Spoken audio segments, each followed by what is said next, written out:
And after the Queen and Pope, where do you go? I mean, you're talking about the International Court.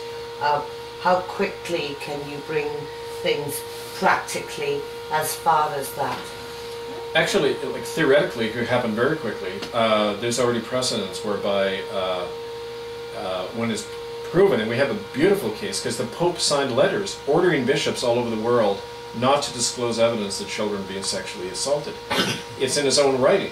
All the evidence is there to prosecute this man for obstruction of justice, for aiding and abetting crimes.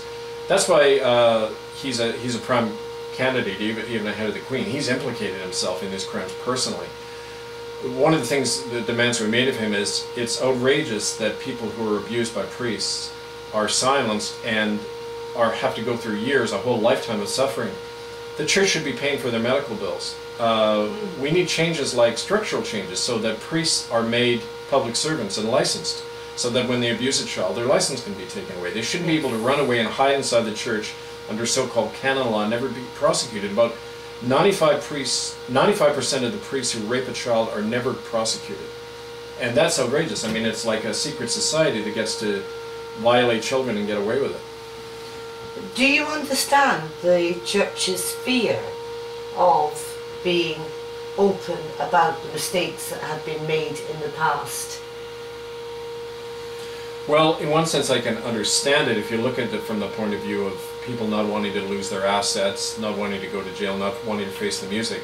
I do not understand it if these people claim to be who they are, or are who they claim to be.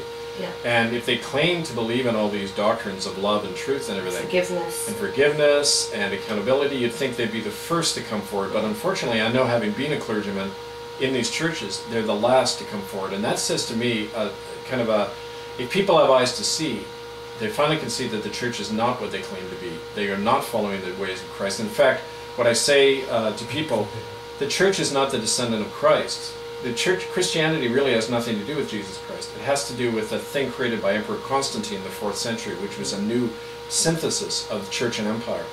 The Roman Catholic Church and all of its offshoots is the continuation of the Roman Empire. He even carries the same label that the Roman Emperor used to do, Pontifex Maximus. He believes he's the link between heaven and earth.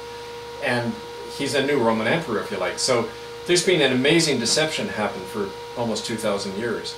And people have to realize that they can be a Christian without having to be part of that institution. And that's why I often say the best thing you can do if you're in the church is to leave it. Take away the money, practice your faith outside it. Don't be part of these murderous institutions anymore. You don't have to be.